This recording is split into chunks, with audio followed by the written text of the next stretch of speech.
L'évasion désespérée de Drake. Pourquoi a-t-il fui le pays avant le plus grand moment de Kendrick Lamar? Drake vient de faire quelque chose que personne n'avait vu venir. Alors que les fans de hip-hop attendent avec impatience ce qui pourrait être le plus grand moment de la carrière de Kendrick Lamar, un spectacle historique à la mi-temps du Super Bowl, Drake a mystérieusement fui le pays. Depuis des années, la rivalité entre Kendrick Lamar et Drake couvait sous la surface. Mais en 2024, elle a explosé au grand jour. Kendrick ne s'est pas contenté de défier Drake, il l'a anéanti. Son morceau diss track Not Like Us est devenu plus qu'une simple chanson, c'était un phénomène culturel, une déclaration que l'industrie était en train de changer. Et maintenant, alors que Kendrick se prépare à prendre la scène du plus grand événement du monde, Drake semble avoir pris la fuite. Pourquoi est-il parti? Qu'est-ce que cela signifie pour son héritage? Est-ce le dernier clou dans le cercueil de l'un des plus grands noms du rap? Ou y a-t-il une stratégie plus profonde derrière sa disparition? Analysons tout cela. Le début de la fin. Comment Kendrick a détruit Drake en 2024? L'histoire de l'évasion de Drake ne commence pas en Australie. Elle commence avec la guerre de rap la plus brutale que nous ayons vue depuis une décennie. Lorsque Kendrick Lamar a finalement riposté contre Drake en 2024, il n'a pas simplement sorti un diss track, il a lâché une bombe qui a détruit sa carrière. Pendant des années, les fans avaient spéculé sur les tensions entre les deux artistes, mais cela restait surtout implicite. Puis,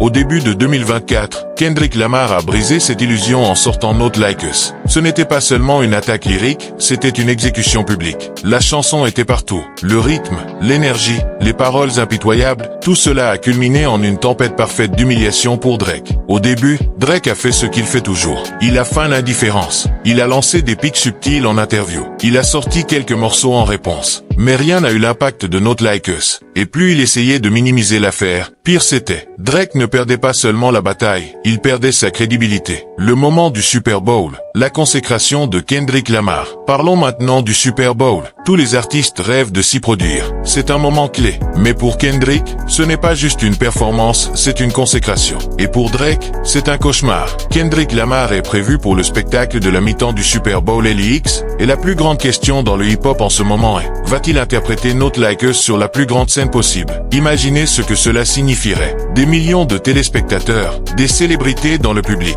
une explosion des réseaux sociaux en temps réel. Ce ne serait pas juste une performance, ce serait un moment qui cimenterait la domination de Kendrick sur Drake d'une manière indéniable. Et Drake, il devrait rester là et regarder, ou il pourrait fuir. Et c'est exactement ce qu'il a fait. La fuite soudaine de Drake en Australie. Une coïncidence? Juste au moment où le monde se prépare pour le plus grand moment de Kendrick, Drake annonce une tournée soudaine en Australie et en Nouvelle-Zélande. L'Australie, un pays où il n'a pas tourné depuis presque une décennie. Un pays qui, par hasard, se trouve à l'autre bout du monde, loin de l'attention médiatique du Super Bowl. Coïncidence? Personne n'y croit. Le timing est impossible à ignorer. Au lieu d'affronter la musique, littéralement Drake fuit. Il évite le cirque médiatique. Il évite les mèmes. Il évite l'humiliation de voir Kendrick dominer alors que le monde se moque de lui. Il ne riposte pas. Il ne tient pas tête. Il court. Et les gens l'ont remarqué. La réaction du public, les fans ne sont pas dupes. Dès l'annonce de la tournée de Drake, les réseaux sociaux se sont enflammés. Les fans ont immédiatement compris la supercherie. Au lieu d'accepter sa défaite avec dignité ou d'essayer de renverser la situation, il a fait ses valises et a disparu.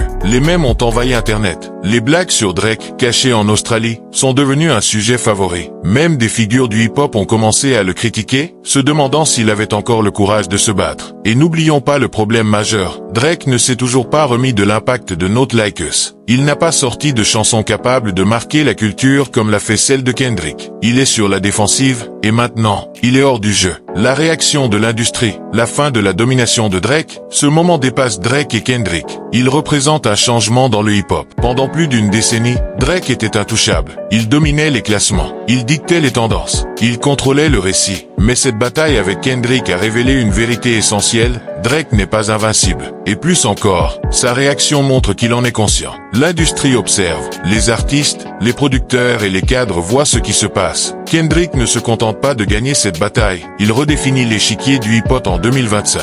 Et Drake, il peine à rester pertinent dans un combat qu'il a déjà perdu. Que va-t-il se passer ensuite? Alors, quel avenir pour Drake? Va-t-il revenir plus fort, sortir un album, et tenter de récupérer son trône? Ou va-t-il continuer à s'effacer, espérant que les gens oublient ce moment? Et Kendrick, s'il interprète Not Like Us au Super Bowl, cela pourrait devenir l'un des moments les plus légendaires de l'histoire du hip-hop. Sera-ce le dernier clou dans le cercueil de Drake, ou cela déclenchera-t-il une tentative de retour? Une chose est sûre, le hip-hop est entré dans une nouvelle ère. Kendrick Lamar est au sommet, et pour la première fois depuis plus d'une décennie, Drake est introuvable. La question est, reviendra-t-il un jour?